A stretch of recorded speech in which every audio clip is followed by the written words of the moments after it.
नमस्कार दोस्तों practice test series के तौर पर ये पार्ट 49 है। और इससे पहले पार्ट जिन भाइयों ने नहीं देखे हैं वो चैनल की प्लेलिस्ट में जाकर देख सकते हैं।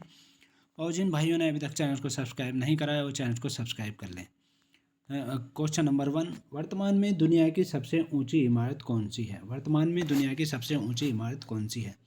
Option A Burj Khalifa, B Petronas, C Warsaw radio mast, C Shanghai world financial centre.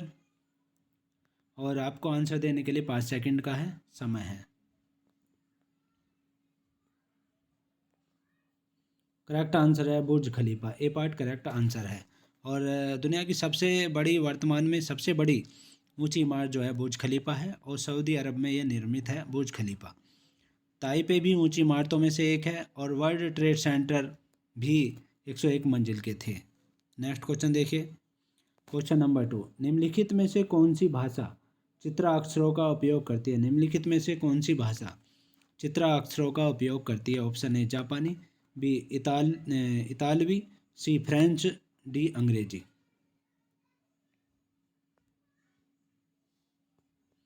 Correct answer है जापानी। जापानी भाषा जो है चित्राक्षरों का प्रयोग करती है। और भारत में जो है प्राचीनतम चित्रकारी भीमबेटका और आदमगढ़ में व्यवस्थित है। यहाँ शैल चित्रकारी है। जापान में फूलों को सजाने और चित्रों की कला काफ़ी प्रसिद्ध रही है। नेक्स्ट क्वेश्चन, क्वेश्चन नंबर 3, निम्नलिखित में से प्राचीन संस्कृत शब्दकोश कौन सा है? निम्नलिखित में से प्राचीन संस्कृत शब्दकोश कौन सा है? ऑप्शन ए वाक्यवृत्ति, बी शब्दकोश, C Amarkosh, D Harshacharita. Correct answer है अमरकोश। प्राचीन संस्कृत शब्द जो है निम्नलिखित में से अमरकोश है और ये अमर सिंह द्वारा रचित अमरकोश है। अमर सिंह चंद्रगुप्त सेकंड के, चंद्रगुप्त द्वितीय जो था उसके नवरत्न में थे। और देसी नाम माला जो है हेमचंद्र का प्रारंभिक हिंदी का शब्दकोश है, देसी नाम माला। और हर्षचरित जो है भारत में किसी राजा का प्रथम चरित्र पुस्तक है। किसी भी राजा का हर्षचरित जो है वो भारत में किसी भी राजा का प्रथम चरित्र पुस्तक है। हर्षचरित्र जो है वाणभट्ट द्वारा लिखा गया 8 भागों में बटा पुस्तक है। नेक्स्ट क्वेश्चन देखिए। क्वेश्चन नंबर 4, कामरूप का प्राचीन साम्राज्य राज्य किस राज्य में मौजूद था? कामरूप का प्राचीन साम्राज्य राज्य किस राज्य में मौजूद था? ऑप्शन ए राजस्थान में, बी मणिपुर में, सी असम में, डी केरल में। करेक्ट आंसर है असम में। कामरूप का साम्राज्य प्राचीन काल में असम राज्य में मौजूद है और कामरूप से कामाख्या नाम जुड़ा हुआ है। कामाख्या प्रसिद्ध शक्तिपीठ और तंत्र विद्या का केंद्र है। और प्रयाग ज्योतिषपुर असम की प्राचीन काल में राजधानी रही है। प्रयाग ज्योतिषपुर असम की प्राचीन काल में राजधानी रही है ये। और अहोम जनजाति का राज्य जो है असम क्षेत्र में रहा। नेक्स्ट क्वेश्चन देखिए। क्वेश्चन नंबर 5, शब्द रडार किससे व्युत्पन्न है? शब्द रडार जो है किससे व्युत्पन्न है? ऑप्शन ए रेट्रोडाइग्नोसिस एंड रिकॉग्नाइसिस, और B radio detection and resolution, C rapid detection and reaction, D radio detection and ranking.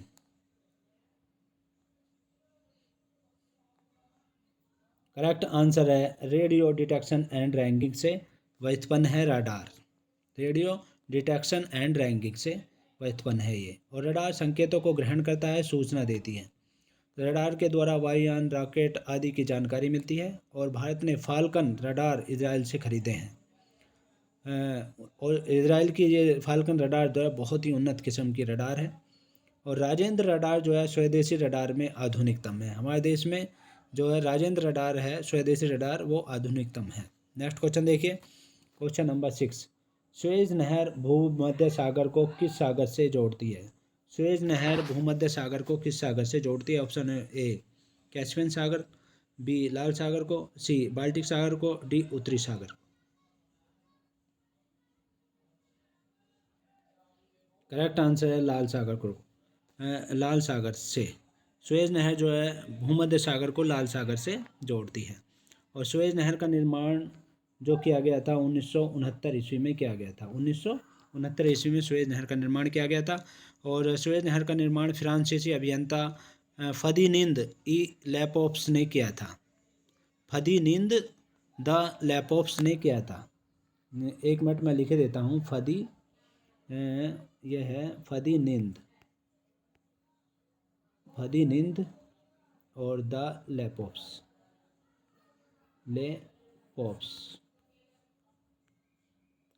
ने किया था। और आगे देखिए, इस नहर की जो औसत गहराई इसकी 16.5 मीटर है। औसत गहराई इसकी 16.5 मीटर, कहीं पे ज़्यादा है कहीं पे कम है, इसलिए औसत में है ये 16.5। और चौड़ाई जो है अधिकतम इसकी 365 मीटर है, चौड़ाई अधिकतम 365 मीटर, और न्यूनतम जो है 60 मीटर है, न्यूनतम 60 मीटर है। 1956 ईस्वी में मिस्र ने सुएज नहर को राष्ट्रीयकरण किया था। 1956 में जो है इसका राष्ट्रीयकरण किया था सुएज नहर का, मिस्र ने। नेक्स्ट क्वेश्चन देखिए, क्वेश्चन नंबर 7। उच्चतम न्यायालय के न्यायाधीशों की सेवानिवृत्ति की उम्र क्या है? उच्चतम न्यायालय के न्यायाधीशों की सेवानिवृत्ति की उम्र क्या है? ऑप्शन ए 61 साल, बी 63 साल, सी 65 साल, डी 68 साल।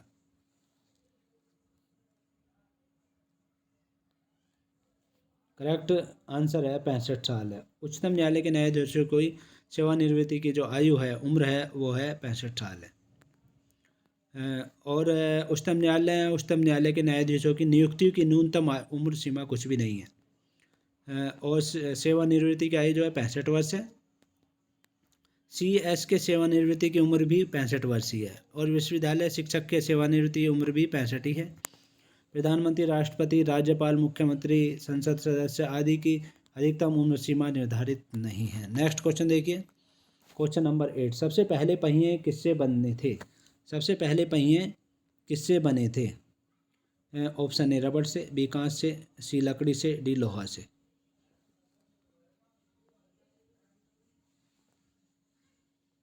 करेक्ट आंसर है सी लकड़ी से बने थे। सबसे पहले पहिए जो है लकड़ी के बने थे। और सबसे पहले पहिया या चक्के का आविष्कार जो है नवपाषाण काल में हुआ था। नवपाषाण काल में मृद भांड का चक्का बनाया जाता था, और इसमें स्कोप खोखला नहीं होता था। इसके बाद लकड़ी के पहिए का निर्माण हुआ। आगे चलकर लकड़ी के पहिए के बाहरी आवरण को लोहे का परत चढ़ाया गया था।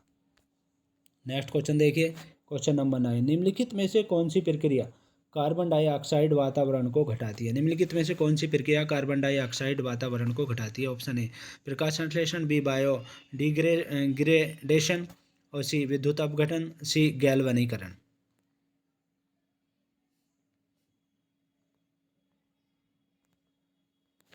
करेक्ट आंसर है प्रकाश संश्लेषण प्रक्रिया जो है ए ऑप्शन करेक्ट आंसर है।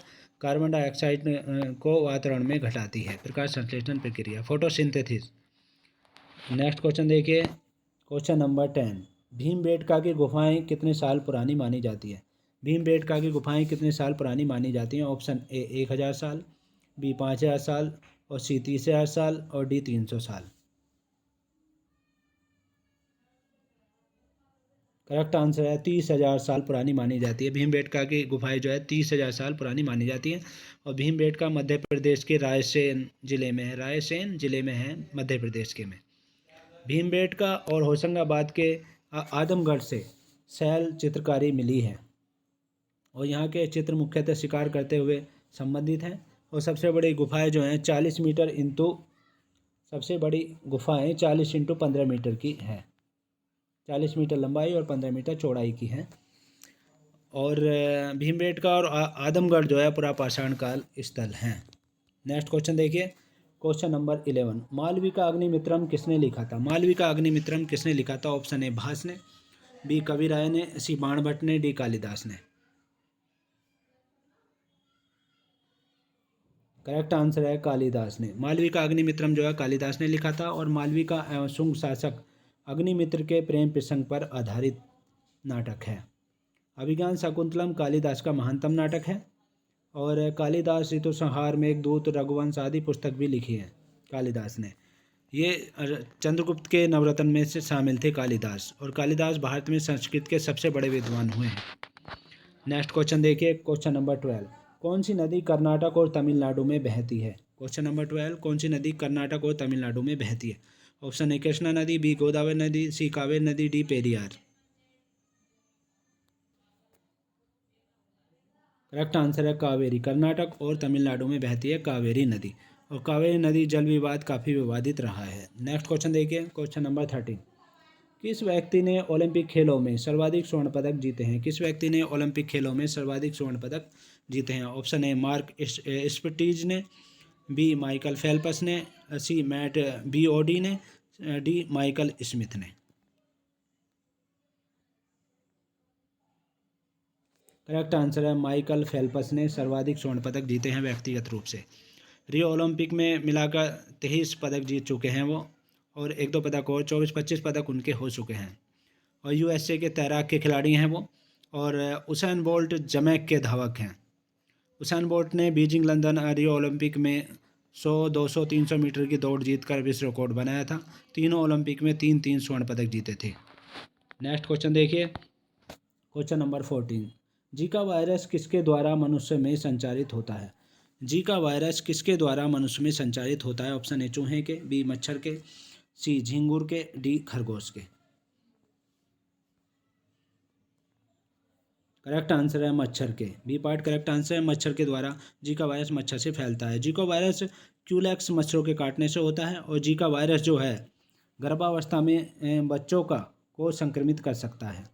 यह सबसे अधिक मस्तिष्क को प्रभावित करता है, और ब्राज़ील में आपातकाल की घोषणा किया गया था। नेक्स्ट क्वेश्चन देखिए, यह रोग जो है दक्षिणी अमेरिका, अफ्रीका में फैला है, और WHO ने चौथी बार अपने कार्यकाल में आपातकाल की घोषणा की है। नेक्स्ट क्वेश्चन देखिए, क्वेश्चन नंबर 15। ग्राफीन क्या है? ग्राफीन क्या है? ऑप्शन ए कार्बन का अपर रूप, बी एक लोकप्रिय ग्राफिक्स सॉफ्टवेयर, सी एक पौराणिक जानवर, डी एक संक्रमित घाव। करेक्ट आंसर है कार्बन का अपर रूप है। ग्राफीन जो है कार्बन का अपर रूप होता है। ग्रेफाइट विद्युत का सुचालक होता है, और इसका अपेक्षिक घनत्व 2.2 होता है। 2.2 होता है ग्रेफाइट का। परमाणु भट्टी में इलेक्ट्रोड के रूप में कार्बन आर्क बनाने आदि में ग्रेफाइट का प्रयोग होता है। हीरा में sp3 कार्बन sp3 के रूप में होता है, और ये ग्रेफाइट में जो होता है sp2 के रूप में होता है। नेक्स्ट क्वेश्चन, अच्छा और देखिए आगे थोड़ा सा।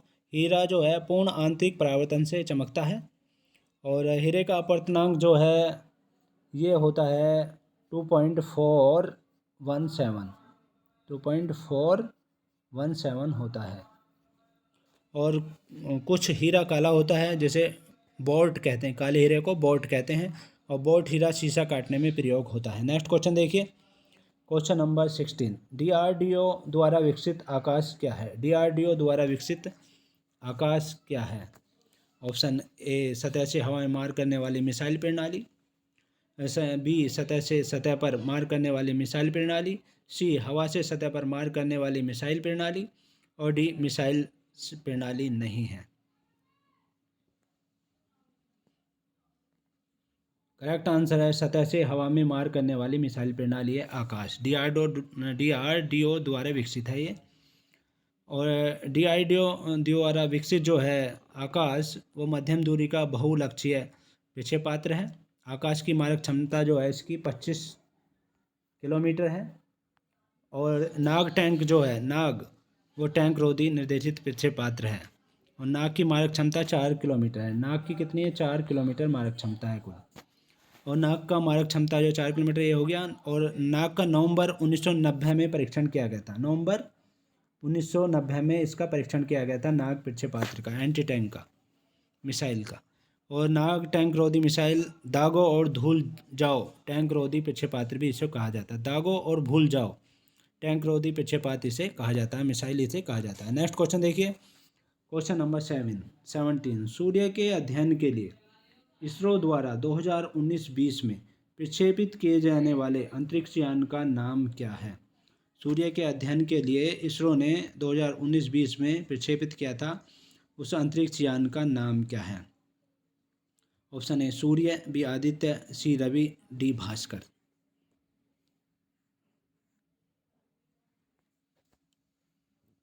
करेक्ट आंसर है बी आदित्य, उसका नाम था आदित्य। और आदित्य फर्स्ट का प्रक्षेपण जो है कार्यक्रम के लिए अन्य देशों में भी सहयोगी बनना चाहता है, अन्य देशों में भी सहयोगी ये बनना चाहता है। और चंद्रयान सेकंड भेजने की भी योजना इसरो की है, जो 2017 अच्छा ये हो गई थी। और चंद्रयान सेकंड जो है, चंद्रयान फर्स्ट 2008 में छोड़ा गया, चंद्रयान फर्स्ट 2008 में छोड़ा गया था। इसरो की स्थापना जो हुई है 15 अगस्त, इसरो की स्थापना वो हुई है 15 अगस्त और 1969 ईस्वी में इसरो की स्थापना हुई है, तथा अंतरिक्ष विभाग की स्थापना 1972 में हुई है। अंतरिक्ष विज्ञान की स्थापना जो है, विभाग की स्थापना 1972 ईस्वी में हुई है। नेक्स्ट क्वेश्चन देखिए, क्वेश्चन नंबर 18, स्वतंत्रता पूर्ण भारत में भारतीय राष्ट्रीय कांग्रेस की पहली महिला अध्यक्ष कौन थी? स्वतंत्रता पूर्व पूर्ण भारत में भारतीय राष्ट्रीय कांग्रेस की पहली महिला अध्यक्ष कौन थी स्वतंत्रता से पूर्व? Option A Vijay Lakshmi Pandit, B Sarojini Naidu, C Annie Besant, D madam Cama. Correct answer है एनी बेसेंट। स्वतंत्रता से पूर्व भारत में भारतीय राष्ट्रीय कांग्रेस की पहली महिला अध्यक्ष जो थी एनी बेसेंट बनी थी। और 1917 में मद्रास कांग्रेस अधिवेशन में एनी बेसेंट कांग्रेस की अध्यक्ष बनी थी। एनी बेसेंट आयरलैंड की महिला थी। एनी बेसेंट भारत में होम रूल आंदोलन की जनक भी थी। और प्रथम भारतीय महिला कांग्रेस के अध्यक्ष सरोजनी नायडू बनी। 1925 ईस्वी के कानपुर कांग्रेस अधिवेशन में सरोजनी नायडू अध्यक्ष बनी थी। 1925 के कानपुर अधिवेशन में ये भारतीय थी और वो एनी बेसेंट थी। डिफरेंस है, वो आयरलैंड की थी, एनी बेसेंट विदेशी थी। नेक्स्ट क्वेश्चन देखिए, क्वेश्चन नंबर 19, ग्लूकोमीटर के बारे में निम्नलिखित कथनों में से कौन सा कथन सही है? ग्लूकोमीटर के बारे में निम्नलिखित कथनों में से कौन सा कथन सही है? ऑप्शन ए यह एक चिकित्सक उपकरण है, बी यह एक गैर चिकित्सक उपकरण है, सी इसका उपयोग हवा में ऑक्सीजन फर्स्ट के स्तर को नापने के लिए किया जाता है, डी इसका उपयोग जो है हवा में नाइट्रोजन के स्तर को नापने के लिए किया जाता है। करेक्ट आंसर है यह एक चिकित्सक उपकरण है। ग्लूकोमीटर जो है एक चिकित्सक उपकरण है ये। और क्रोनोमीटर से जलयानों में जो है समय मापा जाता है। क्रोनोमीटर से जलयानों में समय मापा जाता है। और डायनामोमीटर द्वारा इंजन द्वारा उत्पन्न की गई शक्ति को मापा जाता है डायनामोमीटर द्वारा। और फैदोमीटर से समुद्र की गहराई मापी जाती है फैदोमीटर से। ग्रेविमीटर से पानी के सतह पर तेल की उपस्थिति का पता लगाया जाता है। ग्रेविमीटर से पानी की सतह पर तेल की उपस्थिति का पता लगाया जाता है। और स्क्रू गेज से जो है बारीक तारों के व्यास मापा जाता है। स्क्रू गेज जो होता है उससे बारीक तारों का व्यास मापा जाता है। और मैनोमीटर से गैस का दाब ज्ञात किया जाता है। मैनोमीटर से गैस का दाब ज्ञात किया जाता है। नेक्स्ट क्वेश्चन देखिए, क्वेश्चन नंबर 20, मध्य प्रदेश में स्थित वैश्विक विरासत स्थल भीमबेटका किसके लिए प्रसिद्ध है? मध्य प्रदेश में स्थित विरासत स्थल भीमबेटका किसके लिए प्रसिद्ध है?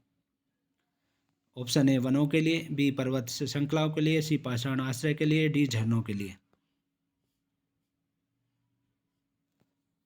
करेक्ट आंसर है पाषाण आश्रय के लिए प्रसिद्ध है। विरासत स्थल भीमबेटका जो है पाषाण आश्रय के लिए विस्तृत है, मध्य प्रदेश में है ये। नेक्स्ट क्वेश्चन देखिए। तो ये थे महत्वपूर्ण क्वेश्चन। नेक्स्ट पार्ट में आपसे फिर मुलाकात होगी, तब तक के लिए शुक्रिया, थैंक्स सो मच।